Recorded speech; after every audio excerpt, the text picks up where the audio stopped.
میرے لیے پہلے بہت مشکل ہے اس نظام کو لے کر کے چلنا. بڑا مشکل ہوتا ہے کسی کے آگے جا کے جھولی پھیلانا اور اس سے فنڈ مانگنا. مجھے بڑی اچھی طرح یاد ہے کہ ایک دفعہ میں ایک شخص کے پاس گیا تھا تو وہ گھومنے والی کرسی پہ بیٹھا تھا اور رخ پھیر کے دوسری جانب کر کے ساتھ والے ساتھی کو کہنے لگا آپ کا کیا حال ہے. تو میں وہیں سے اٹھ کر کے آ گیا تھا. تو میں نے اپنے طلباء سے کہا تھا کہ بھوک کاٹ لو گے لیکن میں دوبارہ کسی کے پاس کسی کے گھر میں جا کے نہیں مانگنا ہے. ہم اتنے پریشان تھے کہ حال دل سوزاں ان سے بھی کہا کہ جو غم گسار نہ تھے. خیر میں نے ایک بات اس کو ضرور کہی تھی. میں نے اس کو یہ کہا تھا کہ میں اللہ کے فضل سے اپنی ذات کے لیے ایک پائی کا بھی روادار نہیں ہوں. یہ سوکھا کام نہیں ہے, بڑا مشکل کام ہے. میں اس پورے مجمع میں کہہ رہا ہوں, پوری دنیا میں کہتا ہوں کہ کوئی ایک شخص بھی اٹھ کر کے میرا طلب کرنا تو دور کی بات ہے, میرے رویے کا لالچ بھی بتا دے تو میں دین کا کام کرنا چھوڑ دوں گا. میرے رویے کا لالچ بھی کوئی بتائے, یہ چھوٹی بات نہیں ہے, بہت بڑی بات ہے. میرے والد گرامی نے مجھے جو وصیت کی تھی وہ یہ تھی کہ بیٹے دین کو کاروبار نہیں بنانا. اگر شوق آ جائے دولت جمع کرنے کا, اگر یہ طلب دل میں جاگ جائے تو پھر کاروبار ہی کر لینا. آپ کو اللہ نے ہاتھ پاؤں دیے ہیں, کوئی کاروبار کر لینا, دکان پہ بیٹھ کے رزق کما لینا.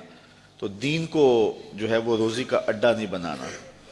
تو اللہ کے فضل سے آپ نے میرے رویے سے بھی میرے طرز زندگی سے بھی یہ بات نہیں دیکھی ہوگی. اور یہ بات کہنا بہت مشکل ہے جب علم کی بولیاں لگ رہی ہوں اور جب 50-60 ہزار روپے کے اندر تقریریں بک رہی ہوں تو ایک بندہ سویر سے لے کے شام تک کالا کالا رسول اللہ کا نغمہ لے کر کے گھومے تو یہ بہت بڑی سعادت ہے. تو میں تو اپنی ذات کے لیے بھی کبھی جو ہے وہ کوئی ہلکا اشارہ بھی کرنا مناسب نہیں سمجھتا ہوں.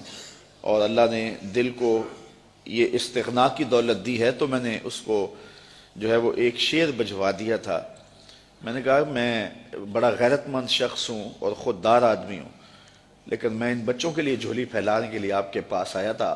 آپ نے جو رویہ میرے ساتھ رکھا, چلو وہ آپ کا انداز ہوگا اور آپ کا بھی شاید قصور نہیں ہے, آپ ایک آنکھ سے سب کو دیکھنے کے عادی ہوں گے.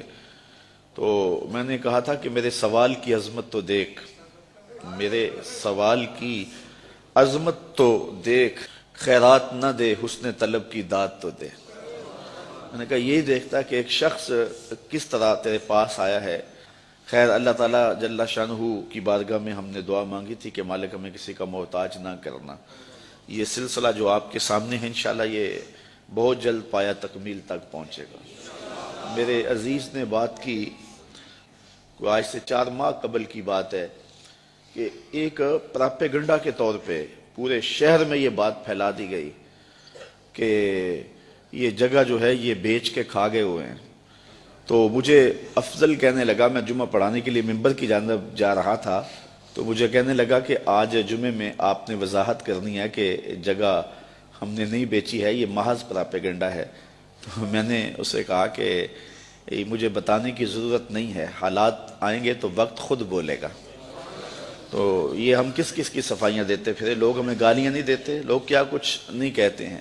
تو جو کسی کے من میں ہے وہ کیا, کسی نے کہا نصیب اپنا اپنا مقام اپنا اپنا, کیے جاؤ میں خارو کام اپنا اپنا.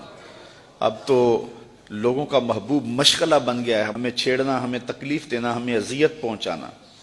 یہ ایک آپ کے شہر میں ایک شخص آ کر کے بڑی لمبی زبان سے یہ بات کر کے گیا ہے کہ رضا ثاقب نے تو دین کی لوٹ سیل لگا دی ہوئی ہے اور وہ دہائی دیتا پھرتا ہے کہ پانڈے کلی کرا لو, مفت تقریراں کروا لو. اس نے تو دین کے وقار کو مجروح کر دیا ہے. یہ دیکھو بت کہیں ہمیں کافر خدا کی مرضی. یہ بھی وقت آنا تھا کہ جو دین کو بیچ رہے ہیں وہ کہہ رہے ہیں کہ یہ دین کی لوٹ سیل لگا رہا ہے, اور اس نے جو ہے وہ یہ کیا تماشا بنایا ہوا ہے, یہ دین کے وقار کو مجروح کر دیا ہے, دین کو سستا کر دیا اس نے, اور اس نے لوٹ سیل لگائی ہوئی ہے, یہ مفت تقریریں کرتا ہے. تو میں نے کہا صاحب میں کب مفت تقریریں کرتا ہوں, یہ تمہیں غلط فہمی ہے کہ میں مفت تقریریں کرتا ہوں. تم تو 40,000 میں بک جاتے ہو اور میرے سامنے تو بندہ اپنا آپ بیچ دیتا ہے, ساری زندگی پیچھے پیچھے رہتا ہے. تم تو 40,000 میں اپنا سودا کر لیتے ہو, وہ تو ساری زندگی نام لگا دیتا ہے.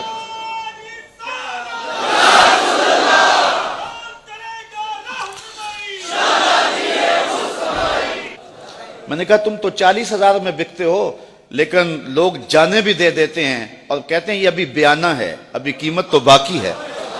تو میں نے کہا کون کہتا ہے کہ ہم مفت تقریریں کرتے ہیں؟ یہ سازش ہے کہ ہم مفت تقریریں کرتے ہیں۔ لوگ تو اپنی جان بھی وارنے کے لیے تیار ہیں۔ یہ رات بھی لوگ موجود تھے، عصر کے بعد بھی تھے، سحری کے دم بھی تھے۔ اس وقت آج بھی ابھی تک بیٹھے کون آتا ہے؟ کس کے پاس وقت ہے؟ کیا عمرے کے ٹکٹ رکھے جاتے ہیں کہ لوگ جمع ہو جائیں، کیسی کیسی سریلے آوازیں لگائی جاتی ہیں لوگ جمع ہوں؟ یہ میرے پاس کیا ہے؟ لفظ بھی ٹوٹے ہوئے، لہجہ بھی سلامت نہیں ہے، لیکن یہ طلبہ ہیں تو کھچے چلے آ رہے ہیں، کہاں کہاں سے آ رہے ہیں۔ محبت کرنے والے ہیں کہ سب کچھ نچھاور کر رہے ہیں۔ جو شخص آگے سے جواب نہ دے تو لوگ سمجھتے ہیں کہ اسی کو مارو اور اسی کی تذلیل کرو۔ اور دوسری بات یہ ہے کہ جب کام ہوتا ہے تو مخالفت بھی ہوتی ہے۔ یہ 108 بچے فارغ ہو رہے ہیں، اصل مخالفت تو اب شروع ہوگی۔